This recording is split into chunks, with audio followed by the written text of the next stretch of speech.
Well, we got Meek Mill here, and it looks like he's getting ready in his back to school outfit. I don't know what's going on with these people nowadays. Look at him. He looked like a happy kid on the first day of school. He forgot to flash the piece of paper up to say which grade he in or which grade he dropped out in. Um, yeah, let's talk about that more news. Oh man. Oh yeah, that's Ernie Hudson. Remember him from Ghostbusters, and he was in a whole lot of other movies where Hand That Rocks the Cradle, and he's played in a lot of great films. And they were talked about doing a remake of Ghostbusters, and they all were talking about the guys getting together and doing it before Hal Raymond's. Oh, whoa, that's his wife that's with him, and wow, yeah, well, she might be in new Ghostbusters. He can he need to get that proton pack out the closet. My goodness, he like a ghost right now. You got a ghost right now. I wonder why you ain't afraid of no ghosts. You married one. You better get that proton pack out. Shoot. Ernie's still fighting ghosts. My goodness. But yeah, when they were talking about bringing up the third Ghostbusters, nobody mentioned Ernie. They were talking about Dan Aykroyd, Harold Ramis, and Bill Murray, and that was it. Like Ernie wasn't even there. And one of the main things they should have did was brought in my man Ernie. I mean Rick Moranis. That's who really should have been there because he was really the heart of Ghostbusters here. And then in the second one, ended up joining Ghostbusters and putting on the suit. So he was gonna be out there busting ghosts too and doing tax. He was great. His whole role, everything was excellent. Now they talking about this new Joker movie, and they trying to get a whole new Joker, and they not finna use Heath Ledger's Joker, who is, he's up for the next film that they doing for, Suicide Squad 2, and he'll be, starring in that. So he's not gonna have a part of this Joker film. Now my thing is, if there's a Joker film, there has to be Batman. Joker's not the kind of guy you can have a film about. Who's he gonna fight? What is his challenge? I'd rather see Joker in Arkham Asylum than than just going back through the Joker's history. DC has a way of screwing things up like monumentally. So this could be another one of those moments. They finally hit luck as far as having success of having even Marvel fans come out and see their movies with Wonder Woman. So now they feel like we're on the right track. Now let's go and do this. And they be like, no, no, no, no. Now the fans want Joker, we're gonna give them all the Joker they want. A whole Joker movie. You be no, no, not that's not quite what we said. Cause you just know they finna screw this up.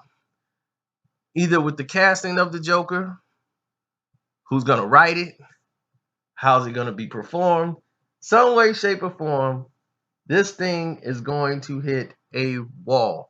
And everybody know it. So it's like you're getting ready for it.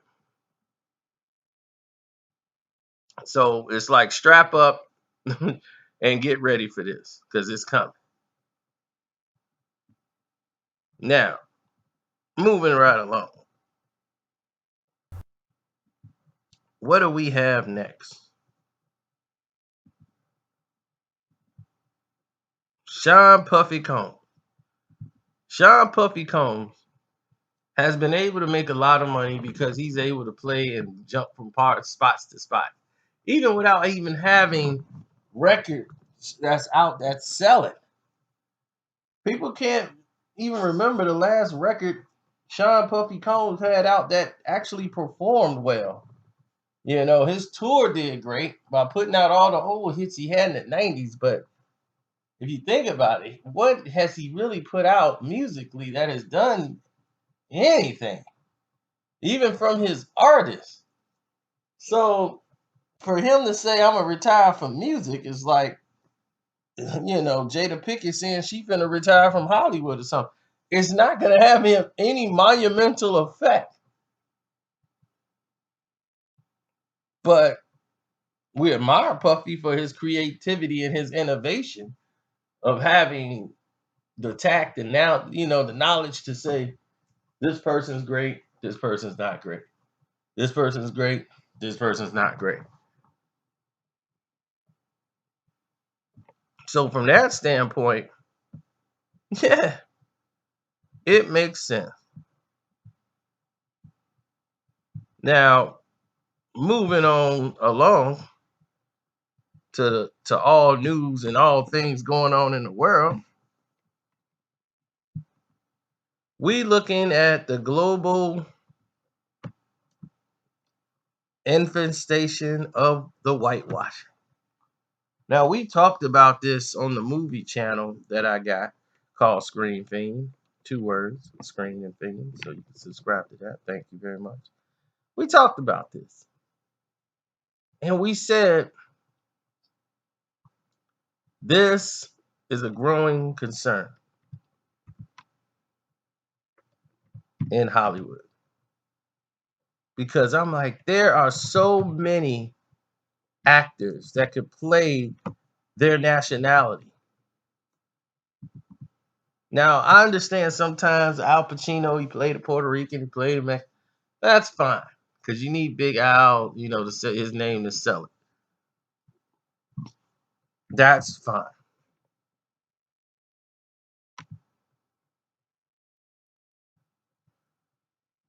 But when it seems to be a martial arts film or an action film, such as this Bruce Lee movie, Birth of a Dragon, a film about Bruce Lee, which started out, it looked tremendous. As far as I'm like, wow, this guy looks like Bruce, and he's doing karate. This here might be something. And you see the other guy, he looked like Juan Jacquemin, and it looked like, oh man, this finna go down.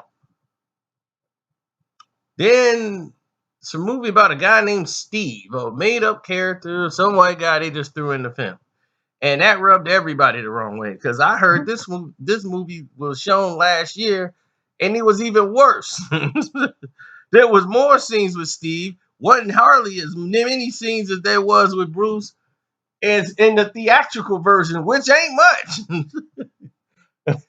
But it still revolves around Steve. As much as it is about Steve, they keep it all about Steve throughout the entire film. Now, we move even further into this thing, and let's go back to the Forbidden Kingdom. Jet Li, Jackie Chan. Everybody was like, man, I wonder who would win in a battle. The Shaolin monk versus the drunken master. Who would win in a battle? And here it is, the movie everybody wanted to see, the Forbidden Kingdom. Those two working together, finally. And here it is, you got to see Jackie do his drunken master style, and you got to see Jet Li use his Shaolin techniques. It made for a great film, but they stick it around this white guy. And it's like, what in the heck do we need him for? Get him out. A movie with Jet Li, because see, that's the thing, is you promote Jackie Chan and Jet Li, then you stick this white kid in there. What for? White people won't watch it unless they see a little nerdy white guy who don't fit.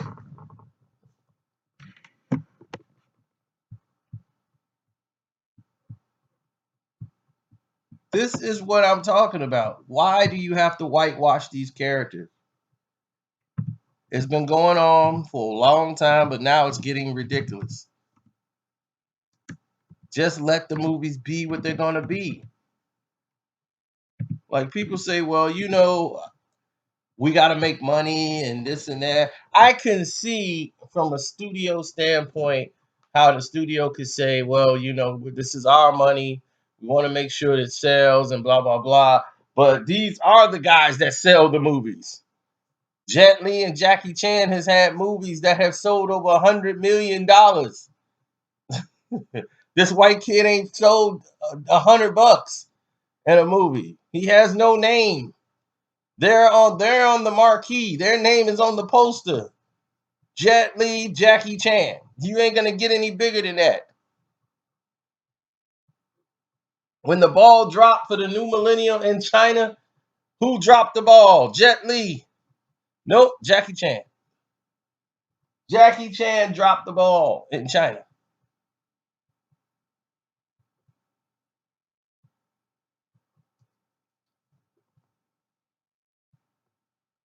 So, with Birth of a Dragon, you sold this with Bruce Lee, the actor who's playing Bruce Lee on the cover. Who's bigger, Bruce Lee or this guy named Steve? And whoever the actor is, and I'm not saying he played a bad role. It's just like he was so unnecessary in